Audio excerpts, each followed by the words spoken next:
Hello എല്ലാവർക്കും നമസ്കാരം. നമ്മളിന്ന് 18 വയസ്സ് പൂർത്തിയായ ഒരാൾക്ക് വോട്ടേഴ്സ് ID കാർഡിൽ എങ്ങനെയാണ് പേര് ചേർക്കുക, അതുപോലെ തന്നെ നമ്മുടെ പുതിയ വോട്ടേഴ്സ് ID കാർഡ് എങ്ങനെയാണ് ഡൗൺലോഡ് ചെയ്യുക എന്നാണ് നമ്മളിന്നത്തെ വീഡിയോയിൽ നോക്കാൻ പോകുന്നത്. അപ്പോൾ നമ്മുടെ ചാനലിലേക്ക് എല്ലാവർക്കും സ്വാഗതം. ആദ്യമായിട്ടാണ് നമ്മുടെ ചാനൽ കാണുന്നതെങ്കിൽ ചാനൽ സബ്സ്ക്രൈബ് ചെയ്യാൻ മറക്കരുത് കേട്ടോ. നമുക്ക് ഈ voters.eci.gov.in ഇതാണ് നമ്മുടെ വെബ്സൈറ്റ്. അപ്പോൾ ഈ ഒരു വെബ്സൈറ്റിൽ കയറി വരാം. നമുക്ക് ഫസ്റ്റ് ഇതൊന്ന് അടിച്ച് എൻ്റർ ചെയ്യാം. ഇവിടെ ഇടതുവശത്ത് കണ്ടില്ലേ ഫോം 6 എന്നുള്ളത്, ഇതാണ് നമുക്ക് ആദ്യം ക്ലിക്ക് ചെയ്യേണ്ടത്. ഇത് ക്ലിക്ക് ചെയ്യുമ്പോൾ നമുക്കൊന്ന് സൈനപ്പ് ചെയ്യേണ്ടതായിട്ടുണ്ട്. ആദ്യമായിട്ട് വരുന്നതായതുകൊണ്ട് നമുക്കൊന്ന് സൈനപ്പ് ചെയ്യാം. മൊബൈൽ നമ്പർ കൊടുക്കുക, ഇമെയിൽ ID കൊടുക്കുക, ക്യാപ്ച കൊടുത്തിട്ട് നമുക്ക് സൈനപ്പ് ചെയ്ത് വരാം. അതിനുശേഷം ലോഗിൻ ചെയ്യാം. നമുക്ക് സെയിം നമ്മുടെ മൊബൈൽ നമ്പർ കൊടുക്കുക, നമ്മൾ ക്രിയേറ്റ് ചെയ്യുന്ന പാസ്വേഡ് ഒക്കെ കൊടുത്തിട്ട് നമുക്കൊന്ന് ലോഗിൻ ചെയ്ത് വരാം. നമ്മുടെ മൊബൈലിലേക്ക് ഒരു OTP മെസ്സേജ് അയക്കും. ആ OTP മെസ്സേജ് കൊടുത്ത് വെരിഫൈ ചെയ്യാം. വീണ്ടും നമ്മൾ ഈ ഫോം 6 തന്നെയാണ് എടുക്കേണ്ടത്. വീണ്ടും നമുക്ക് ആ ഫോം 6 ഒന്ന് ക്ലിക്ക് ചെയ്യാം, ഉള്ളിലേക്ക് വരാം. ഇനി നമുക്ക് ഫില്ല് ചെയ്യേണ്ട കാര്യങ്ങളാണ് വരുന്നത്. ഇവിടെ ഇടതുവശത്ത് നോക്കിക്കഴിഞ്ഞാൽ നമുക്ക് കുറേ കാര്യങ്ങൾ ഫില്ല് ചെയ്യേണ്ടതായിട്ട് വരുന്നുണ്ട്. കണ്ടില്ലേ, ഇത്രയും കാര്യങ്ങളുണ്ടെന്ന് വിചാരിച്ച് പേടിക്കേണ്ട. ഇതെല്ലാം വളരെ സിമ്പിളാണ്. നമ്മുടെ ഡേറ്റ് ഓഫ് ബർത്തും ജെൻഡറും ആധാർ നമ്പർ അങ്ങനെ കുറച്ച് കാര്യങ്ങളാണ് ചോദിക്കുന്നത്. അതിങ്ങനെ സെപ്പറേറ്റ് ആയിട്ട് കൊടുത്തിട്ടുണ്ട് എന്നേ ഉള്ളൂ കേട്ടോ. അപ്പോൾ വളരെ ഈസിയാണ്. ഏതൊരാൾക്കും നമ്മുടെ വീട്ടിലൊരു കമ്പ്യൂട്ടർ ഉണ്ടെങ്കിൽ നമുക്ക് സിമ്പിളായിട്ട് ചെയ്യാവുന്നതേ ഉള്ളൂ. ഇവിടെ നമുക്ക് ലാംഗ്വേജ് സെലക്ട് ചെയ്യാനുള്ള ഓപ്ഷനൊക്കെ ഉണ്ട്.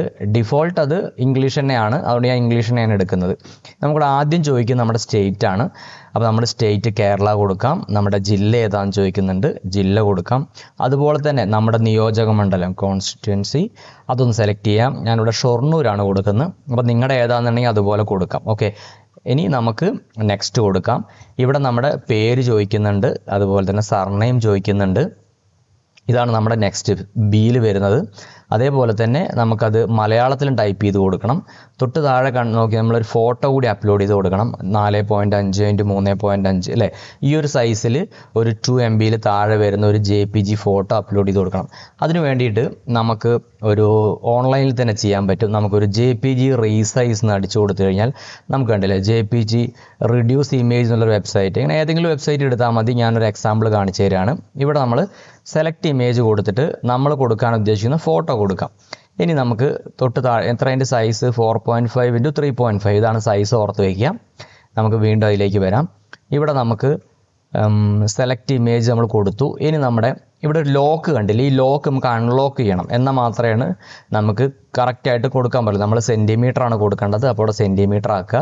പിക്സലിലാണെന്നുണ്ടെങ്കിൽ അവിടെ പിക്സലാക്കാം. നമുക്ക് കൊടുക്കേണ്ട റൈറ്റ് കറക്റ്റായി കൊടുക്കാം. 3.5 4.5 ആ ലോക്ക് ഒഴിവാക്കിയാലാണ് നമുക്കവിടെ കറക്റ്റായി ടൈപ്പ് ചെയ്ത് കൊടുക്കാൻ പറ്റുള്ളൂ കേട്ടോ. ഇനി നമ്മൾ ഈ റീസൈസ് ഇമേജ് കണ്ടില്ലേ, ഒന്ന് റീസൈസ് ചെയ്യാൻ വേണ്ടി പറയാം. നമ്മുടെ ബാക്ക്ഗ്രൗണ്ട് വൈറ്റ് ആയിട്ടാണ് സെലക്ട് ചെയ്തിരിക്കുന്നത്. ഇപ്പോൾ നമുക്ക് 4 KB ഉള്ളൊരു ഫയൽ നമുക്ക് കിട്ടിക്കഴിഞ്ഞു. ഇതൊന്ന് ഡൗൺലോഡ് ചെയ്ത് വയ്ക്കാം നമുക്ക്. അപ്പോൾ ഈ ഫയലൊന്ന് നമുക്ക് അപ്ലോഡ് ചെയ്ത് കൊടുക്കാം. നമ്മുടെ സൈറ്റിൽ വരാം, ചൂസ് ഫയൽ കൊടുക്കുക. നമ്മൾ ഡൗൺലോഡ് ചെയ്ത സ്ഥലത്ത് നിന്ന് അത് കാണിച്ചു കൊടുക്കാം. നമുക്ക് ഓക്കെ കൊടുക്കാം.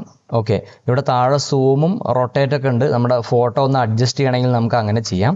ഇനി നമുക്ക് നമ്മുടെ പേരൊന്ന് ടൈപ്പ് ചെയ്ത് കൊടുക്കാം. അപ്പോൾ ഞാനിവിടെ ശ്രീനാഥ് എന്നാണ് കൊടുക്കുന്നത്.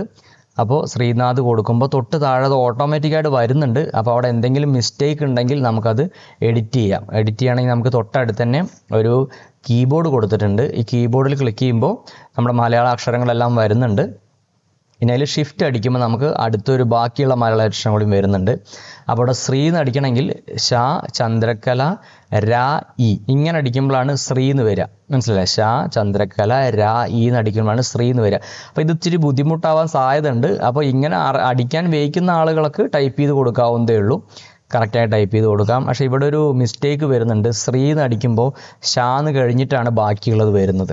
ഓക്കെ, അപ്പോൾ ഇങ്ങനെ ബുദ്ധിമുട്ടുള്ള ആളുകൾക്ക് എന്ത് ചെയ്യാം, നമുക്ക് ഗൂഗിൾ എടുത്തിട്ട് ഗൂഗിളിൽ നമുക്ക് ഓൺലൈനായിട്ട് ചെയ്യുന്ന എളുപ്പത്തിൽ ചെയ്യാൻ പറ്റുന്ന ഒന്നുണ്ട്. അതിന് ഗൂഗിൾ മലയാളം ടൈപ്പിംഗ് ഒന്ന് ടൈപ്പ് ചെയ്ത് കൊടുക്കാം. ഇപ്പോൾ നമുക്ക് ഗൂഗിൾ എഴുത്തുപകരണങ്ങൾ എന്ന് കണ്ടില്ലേ, ഇത് നമുക്ക് ഓൺലൈനായിട്ട് ചെയ്യാം. നമുക്ക് ഇംഗ്ലീഷിൽ അടിച്ചു കൊടുത്തു കഴിഞ്ഞാൽ അത് അങ്ങനെ തന്നെ മലയാളത്തിൽ വരും. അപ്പോൾ ശ്രീ എന്ന് അടിക്കുമ്പോൾ മലയാളം വരണം. അത് നമ്മുടെ നെറ്റിന് ഇച്ചിരി സ്ലോ ആണെങ്കിൽ നമുക്ക് കുറച്ച് സ്ലോ ഉണ്ടായിരിക്കും. ഓക്കെ, നാന്ന് അടിക്കുമ്പോൾ വന്നു. അപ്പോൾ നമ്മുടെ നെറ്റൊക്കെ ഫാസ്റ്റ് ആണെന്നുണ്ടെങ്കിൽ നമ്മൾ ടൈപ്പ് ചെയ്യുന്ന അതേ സ്പോട്ടിൽ തന്നെ നമുക്ക് കറക്റ്റായിട്ട് വരുന്നതായിരിക്കും. അപ്പോൾ ഇത് ഇവിടുന്ന് കോപ്പി ചെയ്തെടുത്താൽ മതി. നമുക്കൊന്ന് സെലക്ട് ചെയ്യാം, റൈറ്റ് ബട്ടൺ ക്ലിക്ക് ചെയ്തിട്ട് നമുക്ക് കോപ്പി ഓപ്ഷൻ ഉണ്ട്. റൈറ്റ് ബട്ടൺ ക്ലിക്ക് ചെയ്തിട്ട് കോപ്പി എടുക്കാം. ഇനി നമുക്ക് നമ്മുടെ പേജിലൊന്ന് കൊണ്ടുപോയിട്ട് പേസ്റ്റ് ചെയ്ത് കൊടുക്കാം. ഇവിടെ പേസ്റ്റ് ചെയ്ത് കൊടുക്കാം. ഓക്കെ, നമുക്ക് ആദ്യം അപ്പോൾ ഇവിടെയും നമ്മൾ ഷാന്ന് കഴിഞ്ഞിട്ടാണ് ബാക്കിയുള്ളത് വരുന്നത്. അപ്പോൾ ചെറിയ മിസ്റ്റേക്ക് ഉണ്ട്. ഇങ്ങനെ മിസ്റ്റേക്ക് വരുന്നതുകൊണ്ട് ടെൻഷൻ ആവണ്ട. നമ്മുടെ ഫൈനൽ പേജിൽ ഇതെല്ലാം കറക്റ്റ് ആയിട്ടാണ് വരുന്നത്. ഞാൻ ചെക്ക് ചെയ്തിട്ടുണ്ടായിരുന്നു, അതുകൊണ്ട് കുഴപ്പമില്ല കേട്ടോ. ഇനി നമുക്ക് നമ്മുടെ സർനെയിമും അത് നമ്മുടെ റിലേറ്റീവിൻ്റെ ഡീറ്റെയിൽസ് ആണ് കൊടുക്കേണ്ടത്. അച്ഛൻ്റെ, അമ്മയുടെ, ഹസ്ബൻഡ്, വൈഫൊക്കെ ചോദിക്കുന്നുണ്ട്. ഞാനിവിടെ ഫാദറിൻ്റെ ഡീറ്റെയിൽസ് ആണ് കൊടുക്കുന്നത്. അപ്പോൾ ഞാൻ സുബ്രഹ്മണ്യൻ എന്നാണ് ടൈപ്പ് ചെയ്യുന്നത്, ടി എന്ന് ടൈപ്പ് ചെയ്യുന്നുണ്ട്. അപ്പോൾ ഇത് ടൈപ്പ് ചെയ്യുമ്പോൾ തന്നെ ഓട്ടോമാറ്റിക്കായിട്ട് താഴെ വന്നു. ഓക്കെ, ഇങ്ങനെ ചിലതെല്ലാം വരും. അപ്പം മിസ്റ്റേക്ക് ഉണ്ടെങ്കിൽ നമ്മൾ ഇതേപോലെ ഗൂഗിൾ ടൈപ്പിങ്ങിൽ പോയിട്ട് മംഗ്ലീഷ് ടൈപ്പ് ചെയ്ത് കൊടുത്താൽ നമുക്ക് ഈസി ആയിട്ട് ചെയ്യാൻ പറ്റും. അപ്പോൾ ഞാൻ ഇവിടെ സുബ്രഹ്മണ്യൻ ടൈപ്പ് ചെയ്തു, കോപ്പി ചെയ്യാം. നമുക്ക് ഇത് കോപ്പി ചെയ്തിട്ട് വീണ്ടും നമുക്കൊന്ന് പേസ്റ്റ് ചെയ്യാം. ഞാൻ ഇത്ര ഡീറ്റെയിൽ ആയിട്ട് പറയുന്നത് ആദ്യമായിട്ട് ഇത് ചെയ്യുന്നവർക്ക് ചിലൊരു ബുദ്ധിമുട്ടുണ്ടാവാൻ ചാൻസ് ഉണ്ട്, അതുകൊണ്ടാണ്. അപ്പോൾ ഇതൊക്കെ അറിയുന്നവരൊന്ന് ക്ഷമിക്കണം കേട്ടോ. കാരണം എല്ലാവർക്കും വേണ്ടി മനസ്സിലാവാൻ വേണ്ടിയിട്ടാണല്ലോ നമ്മൾ വീഡിയോ ചെയ്യുന്നത്. അതുകൊണ്ടാണ് ഇത്ര ഡീറ്റെയിൽ ആയിട്ട് പറയുന്നത്. ലാഗായിട്ട് ഫീൽ ചെയ്യാൻ ചാൻസ് ഉണ്ട്, അതുകൊണ്ടാണ് ഞാൻ എടുത്ത് പറയുന്നത്. ഇനി നമ്മുടെ കോൺടാക്ട് ഡീറ്റെയിൽസ്, അതായത് നമ്മുടെ മൊബൈൽ നമ്പർ കൊടുക്കാം, അതല്ലെങ്കിൽ നമ്മുടെ റിലേറ്റീവിൻ്റെ മൊബൈൽ നമ്പർ കൊടുക്കാം.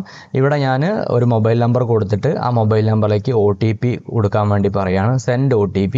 അപ്പോൾ അത് സ്പോട്ടിൽ നമുക്ക് OTP വരും, അത് വെരിഫൈ ചെയ്യണം, വെരിഫൈഡ് എന്നാവണം. ഇത്രയും കൊടുത്ത് നമുക്ക് നെക്സ്റ്റ് അടിക്കാം.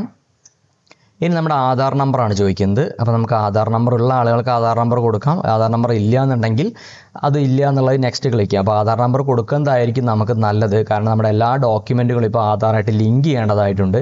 ഇതൊന്നും ചെയ്യാണ്ട് പോയി കഴിഞ്ഞാൽ വീണ്ടും നമുക്കത് ബുദ്ധിമുട്ടായി വരും. അപ്പോൾ നമ്മുടെ ജെൻഡർ ഏതാണെന്ന് കൊടുക്കാം. ഇനി നമ്മുടെ ഡേറ്റ് ഓഫ് ബർത്ത് ടൈപ്പ് ചെയ്ത് കൊടുക്കാം, അല്ലെങ്കിൽ തൊട്ട് കലണ്ടർ ക്ലിക്ക് ചെയ്ത് കൊടുക്കാം. ഓക്കെ, ഇനി അതിൻ്റെ നമ്മൾ ഡേറ്റ് ഓഫ് ബർത്തിനെ സപ്പോർട്ട് ചെയ്യുന്ന ഒരു പ്രൂഫ് ചോദിക്കുന്നുണ്ട്. ആ പ്രൂഫ് ഒന്ന് നമ്മൾ കൊടുക്കേണ്ടതായിട്ടുണ്ട്. അപ്പോൾ ഞാനിവിടെ പ്രൂഫായിട്ടും കൊടുക്കുന്നത് ആധാർ തന്നെയാണ്. ഇനി ആധാർ അല്ല വേറെ ഏതെങ്കിലും ആണെങ്കിൽ എന്താണ് പ്രൂഫ് എന്നുള്ളത് നിങ്ങൾ വലതുവശത്ത് സെലക്ട് ചെയ്തവരെ ടൈപ്പ് ചെയ്ത് കൊടുക്കണം കേട്ടോ, എന്ത് ഇതാണെന്നുള്ളത്. അപ്പോൾ ഇവിടെ എന്നുണ്ടെങ്കിൽ ഇവിടെ കുറച്ച് ഡോക്യുമെൻറ്റ് പറയുന്നുണ്ട്, birth certificate, Aadhaar, driving licence.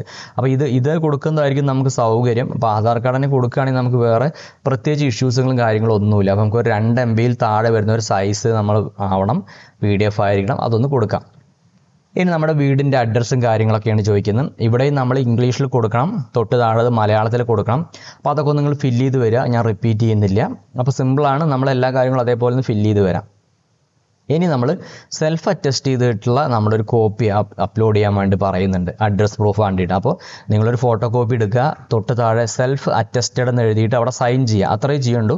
അതാണ് ഈ സെൽഫ് അറ്റസ്റ്റഡ് എന്ന് പറയുന്നത്. അപ്പോൾ അതൊന്ന് അപ്ലോഡ് ചെയ്ത് കൊടുക്കുക. ഇനി എന്തെങ്കിലും ഡിസബിലിറ്റി ഉള്ള ആളാണ്, നിങ്ങൾ വിഷ്വലായിട്ടോ അല്ലെങ്കിൽ ചെവി കേൾക്കാത്ത അങ്ങനെ എന്തെങ്കിലും ഇഷ്യൂ ഉണ്ട്, എത്ര % ആണ് നിങ്ങൾക്ക് പ്രശ്നം, അങ്ങനെയുള്ള ആളുകൾ മാത്രം അത് കൊടുത്താൽ, ഇല്ലെങ്കിൽ നമുക്ക് നെക്സ്റ്റ് അടിക്കാം. അതിന് സപ്പോർട്ടിംഗ് ഡോക്യുമെൻറ്റ് നമ്മൾ അപ്ലോഡ് ചെയ്ത് കൊടുക്കേണ്ടി വരും അവിടെ. ഇനി നമ്മൾ നമ്മുടെ ഫാമിലി മെമ്പറുടെ അച്ഛൻ്റെയോ അമ്മയുടെയോ ഒക്കെ പേര് കൊടുക്കാം. അവരുടെ വോട്ടേഴ്സ് ID കാർഡിൽ ഒരു നമ്പർ കൊടുത്തിട്ടുണ്ടായിരിക്കും, അതാണ് എപ്പിക് നമ്പർ എന്ന് പറയുന്നത്, ഫോട്ടോ ഐഡൻറ്റിഫിക്കേഷൻ നമ്പർ. ആ നമ്പർ കൂടെ കൊടുത്തിട്ട് നമുക്ക് നെക്സ്റ്റ് കൊടുക്കാം. ഇത്രയാണ് നമുക്ക് ഫില്ല് ചെയ്ത് കൊടുക്കാൻ വേണ്ടിയിട്ടുള്ളൂ. നമ്മുടെ ഡാറ്റാസ് എല്ലാം ഫില്ല് ചെയ്ത് കഴിഞ്ഞു. സിമ്പിളായിട്ട് കുറച്ച് കാര്യങ്ങളേ ഉള്ളൂ, എല്ലാവർക്കും ചെയ്യാവുന്നതേ ഉള്ളൂ. ഇനി നമ്മുടെ ഡിക്ലറേഷനാണ്, അതായത് നമ്മൾ ഇത് കൊടുത്തതെല്ലാം നമ്മുടെ കറക്റ്റായിട്ടാണെന്നുള്ളൊരു ഡിക്ലറേഷൻ കൊടുക്കാം. അത് നമ്മുടെ വില്ലേജ് കൊടുക്കാം, സ്റ്റേറ്റ് സെലക്ട് ചെയ്യാം, നമ്മുടെ ജില്ല ഏതാണെന്ന് സെലക്ട് ചെയ്യാം. ഇത്രയും കാര്യങ്ങളാണ് നമ്മൾ ഫസ്റ്റ് റോയിൽ കൊടുക്കാനുള്ളത്. ഇനി നമ്മൾ എത്ര കാലമായി, നമ്മളിപ്പോൾ ഈ പറയുന്ന അഡ്രസ്സിൽ എത്ര കാലമായി നമ്മൾ തങ്ങിയിട്ടുണ്ട്, താമസിക്കുന്നുണ്ട് എന്നുള്ളത് നോക്കുക, അതുകൂടെ നിങ്ങളവിടെ കൊടുക്കാം. ഓക്കെ, ഇത്രയാണ് നമുക്ക് ഫില്ല് ചെയ്യാൻ വേണ്ടിയിട്ടുള്ളൂ. തൊട്ട് താഴേക്ക് വരാം, നമ്മുടെ പ്ലേസും ഡേറ്റും കാര്യങ്ങളൊക്കെയാണ് താഴെ ഉള്ളത്. ഓക്കെ, അതെല്ലാം ഒന്ന് ഫില്ല് ചെയ്യാം നമുക്ക്, എന്നിട്ട് നെക്സ്റ്റ് കൊടുക്കാം. നെക്സ്റ്റ് ക്ലിക്ക് ചെയ്യാം. നമുക്ക് നെക്സ്റ്റ് ക്ലിക്ക് ചെയ്യുമ്പോൾ നമ്മുടെ എല്ലാം ലെഫ്റ്റ് സൈഡിൽ കണ്ട എല്ലാം ടിക്ക് മാർക്ക് ഫില്ല് ചെയ്ത് വന്നു. ഇനി നമ്മൾ പ്രിവ്യൂ ആൻഡ് സബ്മിറ്റ് കൊടുക്കുമ്പോൾ നമുക്ക് ഈ ഫോം 6ൻ്റെ ഒരു സമ്മറി ഡീറ്റെയിൽസ് ഇവിടെ കറക്റ്റായിട്ട് കാണിക്കാൻ പറ്റും. ഇതിൽ നമ്മുടെ ഇംഗ്ലീഷിലെ പേരും മലയാളത്തിലെ പേരൊക്കെ കറക്റ്റായിട്ടാണ്. നമ്മുടെ ശ്രീ എന്നുള്ളതിൻ്റെ മിസ്റ്റേക്ക് അവിടെ കാണിച്ചിട്ടുണ്ടെങ്കിലും ഇതിലെല്ലാം അത് പെർഫെക്റ്റ് ആയിട്ടാണ്. അതുകൊണ്ട് നിങ്ങൾ ടെൻഷൻ ആവണ്ട. ഇനി എന്തെങ്കിലും മിസ്റ്റേക്ക് ഉണ്ടെങ്കിൽ കീപ്പ് എഡിറ്റിംഗ് എന്ന് കൊടുക്കാം, അതല്ലെങ്കിൽ നമുക്ക് സബ്മിറ്റ് കൊടുക്കാം. ഞാൻ ഇവിടെ സബ്മിറ്റാണ് കൊടുക്കുന്നത്. യെസ് ക്ലിക്ക് ചെയ്യാം. ഇവിടെ നമുക്കൊരു അക്നോളജ്മെൻറ്റ് നമ്പർ വന്നിട്ടുണ്ട്. ഇതൊന്ന് സേവ് ചെയ്ത് വെക്കുക. നമ്മുടെ മൊബൈലിലേക്ക് SMS ആയിട്ട് വരുന്നതാണ്, എന്നാലും നിങ്ങളൊരു ഫോട്ടോ ഒക്കെ എടുത്ത് സേവ് ചെയ്ത് വെക്കുന്നതായിരിക്കും നല്ലത്. ഓക്കെ, SMS അഥവാ മിസ്സായി കഴിഞ്ഞാലോ. ഇനി നമുക്ക് ഡൗൺലോഡ് അക്നോളജ്മെൻറ്റ് ക്ലിക്ക് ചെയ്ത് കഴിഞ്ഞാൽ നമുക്ക് ഈ അക്നോളജ്മെൻറ്റ് ഒന്ന് ഡൗൺലോഡ് ചെയ്ത് വെക്കുന്നത് നല്ലതായിരിക്കും. ഇതേപോലെ ഒരു PDF ഫയൽ നമുക്ക് ഡൗൺലോഡ് ചെയ്ത് വെക്കാൻ സാധിക്കും. ഇനി നമുക്ക് സബ്മിറ്റ് ഓക്കെ എന്ന് കൊടുത്തു കഴിഞ്ഞാൽ ഇവിടെ വീണ്ടും നമ്മൾ ഫ്രണ്ട് പേജിലെത്തി. നമുക്ക് നമ്മുടെ ആപ്ലിക്കേഷൻ്റെ സ്റ്റാറ്റസ് അറിയാൻ വേണ്ടിയിട്ട് ട്രാക്ക് ആപ്ലിക്കേഷൻ സ്റ്റാറ്റസ് എന്നുണ്ട് വലതുവശത്ത്. അതൊന്ന് സെലക്ട് ചെയ്യാം. ഇവിടെ നമ്മുടെ റെഫറൻസ് നമ്പർ നേരത്തെ പറഞ്ഞ ഫോട്ടോ എടുത്ത് വയ്ക്കാൻ പറഞ്ഞില്ലേ, ആ നമ്പർ കൊടുക്കുക. അതേപോലെ തന്നെ നമ്മുടെ സ്റ്റേറ്റ് കൊടുക്കുക. ഇത്രയും കൊടുത്ത് നമുക്കൊന്ന് സബ്മിറ്റ് ചെയ്യാം. അപ്പോൾ നമ്മുടെ എന്താണ് ഇപ്പോഴത്തെ ഒരു സ്റ്റാറ്റസ്, ഇപ്പോൾ ഇവിടെ സബ്മിറ്റഡ് എന്നാണ് കാണിക്കുന്നത്. ഓക്കെ, അത് 2 ദിവസം കഴിഞ്ഞ് നമ്മൾ നോക്കുമ്പോൾ കറക്റ്റായിട്ട് അറിയാൻ പറ്റും എന്താണ് സ്റ്റാറ്റസ് എന്ന്. അപ്പോൾ ഇത്രയേ ഉള്ളൂ, വളരെ ഈസിയാണ്, എല്ലാവർക്കും മനസ്സിലായിട്ടുണ്ടാവും വിചാരിക്കുന്നു. അപ്പോൾ എല്ലാവർക്കും താങ്ക് യു.